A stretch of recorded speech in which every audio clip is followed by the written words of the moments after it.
ACTA, accord commercial anti-contrefaçon. L'appellation est trompeuse. L'idée initiale de l'ACTA est de protéger la propriété intellectuelle au niveau international. Cet accord est censé empêcher la contrefaçon de produits et de marques comme les copies de produits de luxe. L'usurpation de marque, par exemple, l'utilisation d'une marque de voiture célèbre pour des tampons périodiques. Cela sauvegarderait les investissements dans la recherche et le développement de produits industriels, comme les brevets médicaux ou les produits pharmaceutiques. Cet accord est aussi supposé apporter une aide qualitative aux artistes et aux journalistes, et harmoniser à l'échelle internationale les législations relatives aux droits d'auteur. Ça a l'air bien, n'est-ce pas? Mais il y a un hic. Le dictionnaire anglais Oxford définit la contrefaçon comme une imitation frauduleuse de quelque chose d'autre. Quand un fichier est copié sur Internet, il est rigoureusement identique à l'original. Aucunement une imitation. Ce n'est pas non plus un vol, car l'original n'est pas substitué. L'information est simplement partagée gracieusement. Ainsi, la contrefaçon n'a rien à voir là-dedans.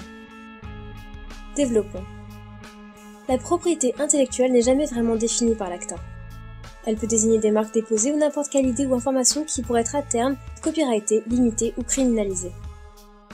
Cela va avoir un effet épouvantable sur Internet tel que nous le connaissons aujourd'hui. Le texte de l'ACTA recouvre un grand nombre de domaines, il est très complexe et difficile à appréhender. Nous allons donc vous montrer ce qui arrivera à Internet en usant d'analogies avec le monde physique. Imaginons que vous aviez payé un cours de cuisine. Pendant ce cours, vous apprenez à cuisiner un délicieux poulet frit. Vous rentrez chez vous et apprenez la recette à votre femme. Mais voilà le piège. Pour ACTA, vous êtes maintenant tous deux criminels car vous avez partagé cette information gratuitement, alors que vous seul aviez payé pour l'acquérir. Les accords ACTA sont clairs. Si vous êtes soupçonné de partager des informations relevant du droit d'auteur selon le pays dans lequel vous vivez, vous ne pouvez plus accéder à ce genre de cours, vous écoperez d'une amende ou vous irez directement en prison.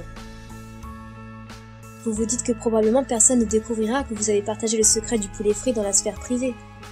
Vous avez raison, avec la loi actuelle, personne ne le découvrirait. Mais ACTA s'y attelle par une surveillance excessive. Toutes vos communications seront enregistrées et pas seulement les vôtres.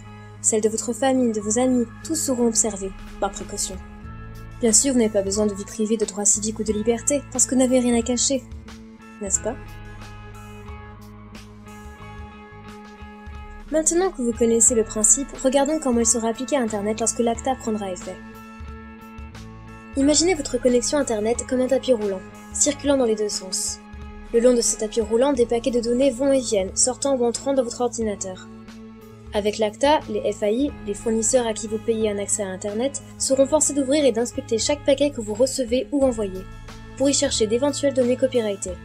Envoyez ou recevez des informations copyrightées plusieurs fois et vous serez coupé d'Internet ou ferez face à des poursuites judiciaires. Cela signifie que si vous envoyez un fichier MP3 à un ami avec un logiciel de messagerie instantanée, uploadez une vidéo d'une soirée où l'on entend de la musique copyrightée, ou citez un article de presse copyrighté dans un email, votre compte est beau. C'est comme ça. Comme si cela ne suffisait pas, l'information concernant l'article de journal que vous avez envoyé par email sera transmise aux éditeurs, et à leur demande, vous pourrez écoper d'une amende ou d'une peine de prison. Les FAI seront requis de vérifier qu'aucun contenu copyrighté, ni aucun lien vers du contenu copyrighté ne se trouve jamais sur leur serveur. Cela sera fatal pour les sites qui hébergent du contenu généré par leurs utilisateurs, comme de la musique, des photos ou de la vidéo. Comment YouTube ou Twitter pourraient fonctionner avec une telle loi? Internet tel que nous le connaissons est ainsi sur le point d'être détruit. Au moins, vous pourriez penser que l'argent récolté dans tous ces procès profite aux créateurs. Mais les musiciens, écrivains, cinéastes, journalistes, développeurs et chercheurs sont tous aussi perdants. Car tout le monde est tenu de respecter les mêmes règles. Les idées ainsi protégées ne pourront pas être reprises, approfondies ou prolongées. Même des bouts de phrases pourront être copyrightés et soumis à restrictions. L'accord dans son ensemble ne profite qu'à une petite fraction de l'industrie, la fameuse mafia des contenus. Des groupes comme la RIAA et la MPAA qui tentent depuis longtemps d'en finir avec le problème Internet qui menace leur modèle économique obsolète. ACTA est le résultat de leur action de lobbying auprès des gouvernements qui participent aux négociations. La dernière fiche du document officiel indique que toutes les techniques pour contourner les filtres de contenu et l'infrastructure de blocage seront aussi déclarées illégales. Le pire dans cette histoire est que tout se fait sous le manteau. Si vous êtes européen, cet accord est élaboré par des individus que personne n'a élus. Vous avez déjà vu où cela a mené YouTube. Les vidéos sont bloquées dans certains pays. Cette protection obsessionnelle contre la copie est également un bon moyen de supprimer les informations dites gênantes.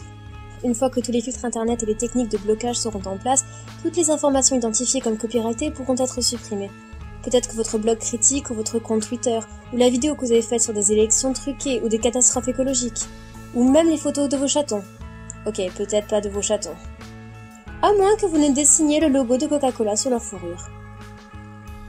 Tout cela semble incroyable pour quiconque aurait jeté ne serait-ce qu'un coup d'œil à la façon dont Internet fonctionne. Mais souvenez-vous, ceux qui travaillent sur cet accord n'ont peut-être aucune idée de ce qu'est Internet. Dès que le traité sera signé, leurs règles devront être appliquées. Les conséquences que nous aurons affrontées sont les suivantes. La censure d'Internet, des restrictions à la liberté d'expression, la perte de la neutralité du net due à la restriction d'usage de certains protocoles, une totale surveillance de toutes vos activités en ligne, la perte des libertés et la restriction des droits civiques, des sanctions comme la coupure de votre accès à Internet. Et nous n'obtiendrons rien. Le temps est venu d'agir pour Internet. Googlisez ACTA. Partagez vos montages sur Twitter et Facebook. Défendez le net jusque dans la rue. Stoppons ACTA avant qu'il ne soit trop tard.